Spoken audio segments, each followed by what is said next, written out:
Good morning to one and all. तो आज का हमारा टॉपिक है अस्पदर। अस्पदर के बारे में हम क्या पढ़ेंगे? परिभाषा, निदान, संप्राप्ति, लक्षण, भेद, साध्य साध्यता, उपद्रव और चिकित्सा। तो चलिए आज का टॉपिक शुरू करते हैं। अस्पदर। अस्पदर, प्रदर, रक्तयोनि, इसके सभी पर्याय हैं। तो हम टीका चरक के अनुसार पढ़ेंगे। पहले असृग दीर्यते यस्मिन्निति अस्रगदर, असृग का दीर्ण असृगदर।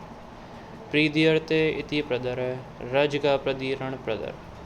तो हम सीधे इसकी परिभाषा पा जाते हैं। रजः प्रदीप्यते यस्मन्ते प्रदतेन सस्मृत। रज का प्रवार अधिक होना ही असृगदर कहलाता है। निदान देखें हम इसके, तो अत्यधिक लवण, अम्ल, गुरु, कटु, विदाही, स्निग्ध द्रव्य जो ग्राम्य, औदक और मेद्यमास का सेवन करने से, कृष्णा, पायस, दधी, शुक्त, मस्तु तथा सुरादि मद्य का सेवन करने से, विरुद्ध भोजन, अध्यशन, अजीर्ण भोजन करने से, गर्भपात, अति मैथुन, अति यौन सेवन, अत्याधीन मार्गमन, शौक, अति कर्षण, अति भार वहन, अभिघात एवं दिवस स्वप्न। आचार्य हरित के अकॉर्डिंग अगर हम देखते हैं तो वंध्य स्त्री को शीर व नाड़ियों के वात से परिपूरित होने के कारण स्तन्य की अनुपस्थिति एवं अधिक आर्तव होता है। चलिए अब इसकी हम संप्राप्ति देखते हैं स्टूडेंट्स। पैथोजेनेसिस जिसे हम कहते हैं। निदान सेवन। निदान का सेवन करने के बाद वायु जो है वो प्रकोपित हो जाएगी और रक्त को दूषित कर देती है। प्रकोपित वायु दूषित रक्त की प्रमाण में वृद्धि करेगी। वृद्ध रक्त गर्भाशय तथा रजोवय सिरों में आश्रित हो जाएगा। आत्रव से रस भाव के कारण रज की मात्रा को शीघ्र ही बढ़ा देता है। फिर रक्त का अधिक मात्रा में स्राव होगा, फिर अस्रगदर पैदा हो जाएगा। अस्रगदर के सामान्य लक्षण देखते हैं स्टूडेंट्स। तो क्या हो जाएगा? रक्त की अति प्रवृत्ति, अस्रगदर का मीनिंग यही है। अत्यधिक मात्रा में अत्यधिक काल तक प्रवृत्ति होना, ऋतुकाल के अतिरिक्त भी प्रवृत्ति होना, सामान्य रक्त के लक्षणों से भिन्न होता है, अंग मर्द होता है, वेदना होती है। आचार्य चरक के अकॉर्डिंग रजस्राव काल में रक्त की अति प्रवृत्ति होना, ऋतुस्राव। डलहड़ के अकॉर्डिंग वंक्षण प्रदेश, अधोभाग, श्रोणी, पृष्ठ, वृक्क, कुक्षी में दाग, गर्भाशय में अत्यधिक श्रीव शूल। वाग्भट के अकॉर्डिंग इतना इम्पोर्टेंट नहीं है। अब इसके भेद पे देखते हैं हम। वातज, पित्तज, कफज, सन्निपातज, 4 भेद होते हैं अस्रगदर के। चलिए वातज से शुरू करते हैं। फेनिल, तनु, रूक्ष, शाव, अरुण, किंशोदक सदृश वर्ण का वेदना सहित या वेदना रहित रजस्राव।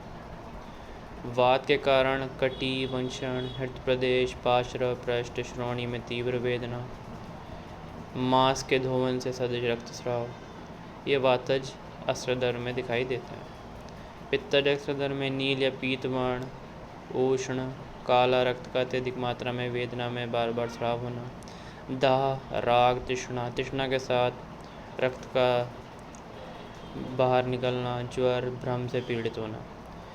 नेक्स्ट देखते हैं हम कफज अस्रगदर। पिच्छिल, पांडुवर्ण, गुरु, स्निग्ध, शीतल, कफ मिश्रित तथा अल्प वेदना के साथ गाढ़ा रक्त का स्राव होना।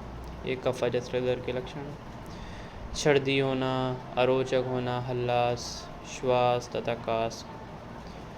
पुलकोते, तुच्छ धान्य या मांस धोवन, जो तुच्छ धान्य है, चावल जो है, या मांस धोवन, मांस को धोने से जैसा रक्त का स्राव होता है, ये कफज अस्रगदर में दिखाई देता है। नेक्स्ट हम देखते हैं सन्निपातज अस्रगदर।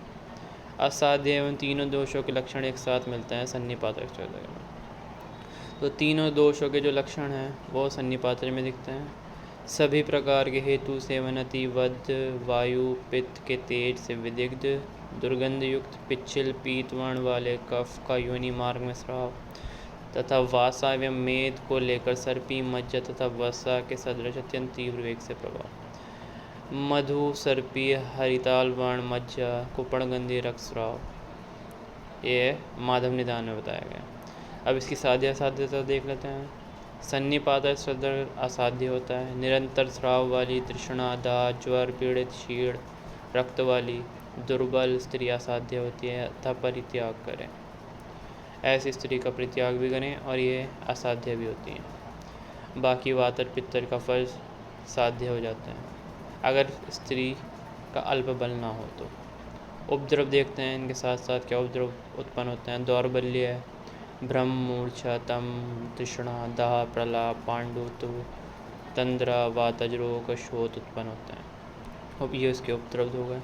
अब चिकित्सा सिद्धांत देख लेते हैं इसके क्या होगा। रक्त योनि में चिकित्सा सिद्धांत के अनुसार दोष अनुसार रक्त स्थापन चिकित्सा रक्त की स्थापन चिकित्सा करनी चाहिए। 4 प्रकार के प्रदर रोगों में वातला एवं आदि योनि रोग की चिकित्सा करनी चाहिए। वातज, पित्तज, कफ, सन्निपात 4 रोग की चिकित्सा करनी चाहिए। रक्त अतिसार, रक्तपित्त, रक्त अर्च, ग्रहीय रोग एवं गर्भस्राव की चिकित्सा करना चाहिए। तरुणी हित सेवन करने वाली अल्प उपद्रव युक्त स्त्री की अधो रक्त पित्त सदृश चिकित्सा चाहिए। तो अधो रक्त पित्त की चिकित्सा जो है तरुणी और हितकर सेवन करने वाली अल्प उपद्रव युक्त स्त्री में उसकी चिकित्सा करनी चाहिए जो कि है रक्त पित्त की। बस्ती देनी चाहिए, विरेचन कराना चाहिए। अब बाह्य प्रयोग देखते हैं। शतपुष्पा तेल नस्य अभ्यंग ये कराना चाहिए। 2 या 3 आस्थापन बस्ती के बाद उत्तर बस्ती।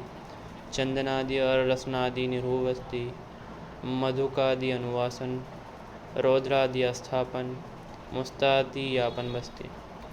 अब इसका आभ्यंतर प्रयोग इतना इम्पोर्टेंट नहीं है वैसे, आप 2-4 देख लीजिएगा।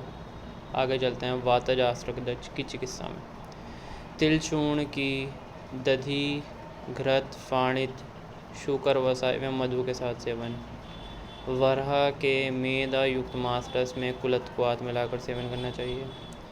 राजादान एवं कपित्त पत्रकल को घृत से भूनकर सेवन करना चाहिए। दधि में शक्कर, मधु, यष्टि मधु और शुंठी चूर्ण मिलाकर प्रयोग करना चाहिए। पित्तज आश्रय दर में देखते हैं। रक्त पित्तनाशक चिकित्सा करनी चाहिए। विरेचनार्थ महातिक्त घृत का प्रयोग करना चाहिए। वासाघृत, निम्ब एवं गुड़ूची का मध्य के साथ प्रयोग करना चाहिए। गर्भस्राव में वर्णित हितकर आहार विहार एवं औषधियों का प्रयोग करना चाहिए। तुंडलीय कमूल का मधु अथवा रसांजन का तंडुलादक अथवा लाक्षा चूर्ण को आजा दुख के साथ प्रयोग में करना चाहिए। अब कफज आश्रय दर्द में चिकित्सा देखते हैं। निम्ब और गुड़ूची का मध्य के साथ पान करें और काकजंघा मूल स्वरस में मधु और लोध चूर्ण मिलाकर पान करें। बस 2 याद कर लीजिए बहुत है। सन्निपात चिकित्सा में रसांजन तंडुलिक मूल को मधु के साथ मिलाकर तंडुलतक से पान करें। हरित की, विभित की या मिल की, शुंठी, दारू, हरिद्रा को आत में मधु तथा लोध चूर्ण को मिलाकर पान करें। अब पित्तज आश्रय दर चिकित्सा। राजादान और कपित्त के पत्तों के कल को घृत से भूनकर सेवन करें तो वातज पित्तज आश्रय की चिकित्सा होती। सो गाइस ये हुई हमारी आश्रय दर पूरा कंप्लीट।